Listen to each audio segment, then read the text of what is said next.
दिन के 11 बज चुके थे और सुरेश अभी भी गहरी नींद में सोया था। आजकल उसकी शाम की शिफ्ट चल रही थी, इसलिए सुबह जल्दी उठने की परवाह नहीं होती। वैसे भी बीबी सुजाता 2 दिन पहले ही मायके गई थी। अभी कम से कम 15 से 20 दिन तो वह बीबी की चिक चिक से भी आज़ाद था। सुजाता घर में होती तो उसे जल्दी उठकर काम पर जाने की जिद करती, मगर सुरेश कभी उसकी सुनता नहीं। सुरेश हमेशा से अपनी मर्जी का मालिक रहा है। उसकी माँ ने भी बचपन से उसे यही सिखाया था। कितनी बार वह सुजाता को माँ की बात कह चुका था कि मर्द घर का मालिक होता है और औरत उसकी गुलाम। घर कैसे चलाना है इसका फैसला मर्द करता है। औरत कभी भी मर्द को आज्ञा नहीं दे सकती, मगर उसे मर्द की आज्ञा माननी जरूरी चाहिए। ऐसी बातें सुनकर सुजाता चुप रह जाती और वह हंसता हुआ अपने मन की करने लगता। दरवाजे पर दस्तक हुई तो सुरेश को उठना पड़ा। दरवाज़ा खोला तो सामने कोरियर वाला खड़ा था। सर, आपका कोरियर। उसके हाथ में एक लिफाफा था। सुरेश ने लिफाफा खोला तो चौंक गया। यह तो वकील का नोटिस था जिसे सुजाता द्वारा भिजवाया गया था। हड़बड़ाते हुए सुरेश ने नोटिस पढ़ना शुरू किया। यह तलाक का नोटिस था जिसमें लिखा था, श्रीमान सुरेश कपूर, यह नोटिस आपके नाम हमारी मुवक्किल सुजाता कपूर द्वारा भेजा गया है। हमारी मुवक्किल सुजाता आपको कुछ बातों पर गौर करवाना चाहती हैं। उन्होंने क्रम से कुछ घटना का विवरण लिखा है जिनमें आपकी ज्यादती होने, उनके अधिकार छीनने और वे घरेलू हिंसा का शिकार हुई। इन तमाम घटनाओं को मद्देनज़र वे आपसे आज ही जा चुकी हैं और छुटकारा पाना चाहती हैं। नोटिस में विस्तार से कुछ घटनाओं का उल्लेख था। यह घटनाएं सुरेश के पुरुषवादी रवैये की पोल खोल रही थी। सुजाता ने लिखा था, मिस्टर सुरेश कपूर यानी माननीय पति महोदय, आपको हमारी शादी के करीब 1 सप्ताह बाद की वह रात तो याद ही होगी। लॉकडाउन से 1 महीने पहले वैलेंटाइन डे के दिन जब हम हनीमून पर मनाली गए थे, उस दिन मैंने अपनी बहन द्वारा दिए गए तोहफे को खोला था। बहन ने चुपके से मेरे बैग में एक ड्रेस रख दी थी और मैं उसे पहनकर तैयार हो गई। ड्रेस कहीं से भी बेकार नहीं लग रही थी। स्लीवलेस जरूर थी मगर भद्दी नहीं थी। उस ड्रेस को पहनकर खुशी खुशी अपने कमरे से बाहर निकली। आपने बुरा सा मुंह बनाया, अपने हाथ में पकड़ा हुआ अखबार नीचे फेंका और झल्लाते हुए मुझे यह कहते हुए वापस बाथरूम में धकेल दिया कि ऐसी ड्रेस पहनकर साथ चलने की बात सोचना भी मत।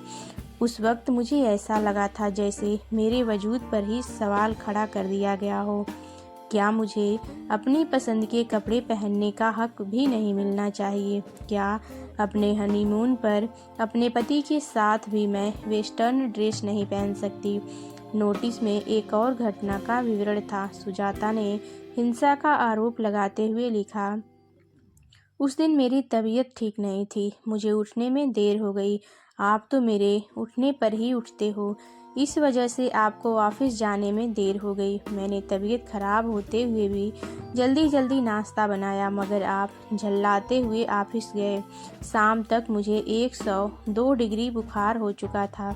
मैंने फ़ोन करने की सोची, फिर रुक गई कि कहीं आपका मूड खराब ना हो जाए। मैं दवा खाकर पूरे दिन सोती रही। शाम को दरवाजे की घंटी लगातार तेज आवाज़ में बजती सुनकर मैं हड़बड़ाकर उठी और चक्कर खाकर गिर पड़ी। किसी तरह लड़खड़ाते हुए मैंने दरवाज़ा खोला। मेरी तरफ एक पल को भी देखे बिना आपने मुझे धक्का दिया और चिल्लाते हुए घर में घुसे। अपना बैग बिस्तर पर पटकते हुए चीखने लगे। दरवाज़ा खोलने में इतनी देर लगती है, पता नहीं क्यों पूरा दिन बिस्तर तोड़ती रहती है। मैं थक हार कर ऑफिस से लौटता हूँ और एक तुम हो कि दरवाज़ा भी नहीं खुलता। अब मुँह क्या देख रही हो? पानी लाओ। उस वक्त मुझे खुद पर कितना तरस आया यह केवल मैं ही जानती हूँ।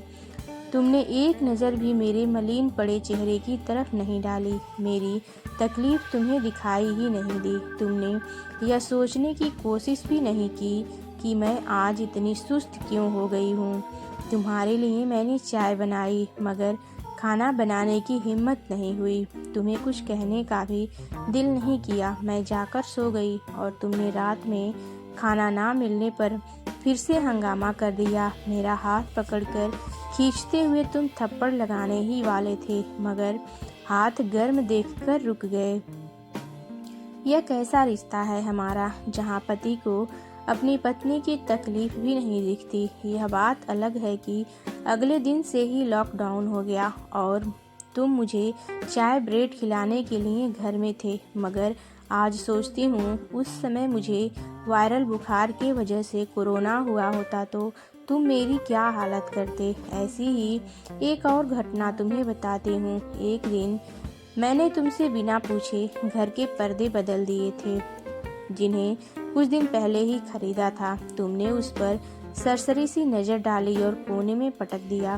मुझ पर चिल्लाते हुए तुमने कहा था, इतने चटकीले रंग के पर्दे मेरे घर में नहीं लगेंगे। उस दिन मैं पूछना चाहती थी कि क्या यह घर केवल तुम्हारा है? मैं यहाँ मेहमान हूँ, यह मेरा घर नहीं। मगर हमेशा की तरह मुझे तुमसे कुछ भी पूछने या बताने की इच्छा नहीं हुई। मैं अपने कमरे में जाकर बैठ गई। मेरी आंखें छलछला आई। याद करो, उस दिन शाम 7 बजे मैं हंसती मुस्कुराती अपनी सहेली से बातें करके मुड़ी और तुमने मेरे गाल पर एक थप्पड़ जड़ दिया। चीख पड़े थे तुम। मेरी गलती इतनी सी थी कि मैंने अपनी सहेली से उसके पति की तारीफ कर दी थी। तुम्हारे अंदर जलन की आग ऐसी भड़की कि तुमने आगे पीछे सोचे बगैर मुझ पर हाथ उठा दिया। तुम्हें लगता है कि मैं तुम्हारी तारीफ करती रहूं, जबकि तुम मेरी खुशी की कोई कदर नहीं करते। मेरी सहेली का पति हमेशा उसकी पसंद और उसकी खुशी को तवज्जो देता है। ऐसे में मैंने उसकी तारीफ करके क्या गलत कर दिया था? एक दिन अपनी माँ के कहने पर तुमने मेरी बाहें मरोड़ दी। कई दिनों तक मैं इस दर्द से परेशान रही। वजह सिर्फ इतनी थी कि मैं तुम्हारी शर्ट की बटन टाँकना भूल गई, जबकि उस दिन तुम्हारी ऑनलाइन मीटिंग थी। पर क्या इतनी सी बात पर तुम मेरे साथ इतना दुर्व्यवहार करोगे? लॉकडाउन में तुम भी तो पूरे दिन घर में बैठे रहते हो। ऑफिस का काम तो मुश्किल से 3-4 घंटे करते हो। बाकी समय कभी दोस्त, कभी टीवी, तो क्या कभी बीवी का हाथ बटाना जरूरी नहीं सोचते? सच तो यह है कि तुम्हारे लिए दूसरी सभी चीज़ें महत्वपूर्ण हैं सिवाय हमारे रिश्ते के। तो फिर इस रिश्ते को ढोते रहने की मजबूरी कैसी? खत्म करते हैं ना इस रिश्ते की। एक दिन की और घटना सुनाती हूँ। उस दिन आपने मेरी औकात समझाई थी। आपने बताया था कि मुझे औरत होने का धर्म निभाना है, आपको एक बेटा देना है, बेटी नहीं। बेटी की तो आपके जीवन में कोई अहमियत ही नहीं है। बेटा पैदा करना बस मेरे ही हाथ में तो नहीं है। कभी कभी तो मुझे शक होता है कि क्या वाकई आप पढ़े लिखे हो? आपसे बेहतर तो अनपढ़ हैं, जो अपनी बेटियों को कंधों पर बिठाए दुनिया जहान घुमाते हैं। पर आपके लिए बेटी बोझ है। आपको तो सिर्फ बेटा चाहिए। जाने कैसी रूढ़िवादी मानसिकता में जकड़े हुए हो। जब आपके साथ चलती हूँ तो एक अजीब सी जकड़न का एहसास होता है। अब आज़ादी चाहती हूँ मैं आपसे। आपकी धौंस भरी बातों से, आपके पुरुषवाह व्यवहार से। याद है आपको उस दिन शाम को सब्जी काटते हुए मेरा हाथ कट गया था। मेरे दाहिने हाथ में पट्टी बंधी थी, मगर आपको कोई परवाह नहीं हुई कि मैं खाना कैसे बनाऊंगी। हमेशा से मैं आपको आपकी पसंद की चीज़ें बना कर खिलाती रही हूँ। फिर क्या आप एक दिन मेरे लिए कुछ बना नहीं सकते थे? बेशर्म होकर मैंने आपको कहा भी था कि हेल्प कर दो, तो आपने कैसा धौंस भरा जवाब दिया था, खाना बनाना औरतों का काम है, बता दो तुमसे नहीं होता तो किसी और को रख लेता हूँ। आपका जवाब सुनकर मैं बिल्कुल चुप रह गई थी। आगे कुछ कहने को बचा ही नहीं था मेरे पास। मैंने सोचा था कि लॉकडाउन के इस समय में आपके साथ ज़्यादा वक्त बिता पाऊंगी, ज़्यादा बेहतर ढंग से समझ सकूंगी आपको, आपके ज़्यादा करीब आ पाऊंगी। मगर अफसोस, करीब आने के बजाय हमेशा के लिए दूर हो जाना चाहती हूँ। लॉकडाउन के इन दिनों में बेहतर ढंग से समझ लिया है मैंने आपको मैं ऐसे शख्स के साथ कतई नहीं रह सकती जिसके लिए रिश्तों का कोई अर्थ नहीं हो, जो अपने जीवन साथी की तकलीफ ना समझ सके, उसे बराबरी का दर्जा ना दे सके, उसकी खुशियों का ख्याल ना रख सके, उस पर विश्वास भी ना करे और ना ही उसे अपनी ज़िंदगी में कोई अहमियत ही दे। सुरेश बिस्तर पर लुढ़क गया, कागज छूटकर नीचे गिरा। उसे आज रोशनी भी चुभन लगी। उसने जल्दी से अपने चेहरे को तकिए से ढक लिया। आज पहली दफ़ा किसी ने उसे आईना दिखाया था और अपनी सूरत देखकर उसे शर्म आ रही थी। उसे सुजाता के साथ बिताए एक एक पल याद आने लगे थे। वे पल जब सुजाता को जी भरकर प्यार किया था उसने, वे पल जब सुजाता के साथ उसने जीवन आनंद से भर दिया था। उसे याद आ रहा था कैसे सुबह से शाम तक सुजाता उसके और घर के कामों में लगी रहती थी। सुजाता को तो हमेशा मुस्कुराने की आदत थी, तो क्या वाकई वह इतना स्वार्थी और घमंडी था जिसने सुजाता की हंसी छीन ली। सुरेश बार बार उस कागज़ में लिखी बातें पढ़ने लगा। उसमें लिखी हर घटना उसकी आंखों के सामने सजीव हो उठी। वाकई सुजाता ने जो भी लिखा था वह सही था, मगर जब घटनाएं हो रही थी उस वक्त सुरेश ने कभी भी सुजाता की नज़रों से नहीं सोचा था। सुजाता जो उसकी जीवन साथी है कितनी दुखी थी और सुरेश को इस बात का एहसास भी नहीं था। उसने कभी यह सोचा ही नहीं था कि सुजाता इस तरह सब कुछ छोड़कर भी जा सकती है। उसे तो सुजाता की आदत हो गई थी। उसके बिना घर में कितना अकेला हो जाएगा, एक छोड़ा हुआ पति कहलाएगा। दोस्त पीठ पीछे उसका मजाक उड़ाएंगे। ऐसी कितनी ही बातें सुरेश के जहन में घूमने लगी। सुजाता के यूं मुंह मोड़ने से उसकी ज़िंदगी कितनी बदल जाएगी। पहले तलाक की भाग दौड़ और परेशानियां, और फिर सुजाता संपत्ति में भी तो हिस्सा मांगेंगी। उसे गुजारा भत्ता भी तो देना पड़ेगा। तलाक के बाद दूसरी शादी की टेंशन भी रहेगी। सुरेश को अपना एक दोस्त विजय याद आया। तलाक के बाद बहुत मुश्किलों से उसे दूसरी दफ़ा कोई ढंग की लड़की मिल पाई थी, मगर वह भी गलत निकली। सुरेश सोफे के कोने में बैठ गया। एक सीधी, शादीशुदा और पढ़ी लिखी पत्नी को गंवाने के बाद कहीं वह भी परेशानियों के भंवर में ना फंस जाए।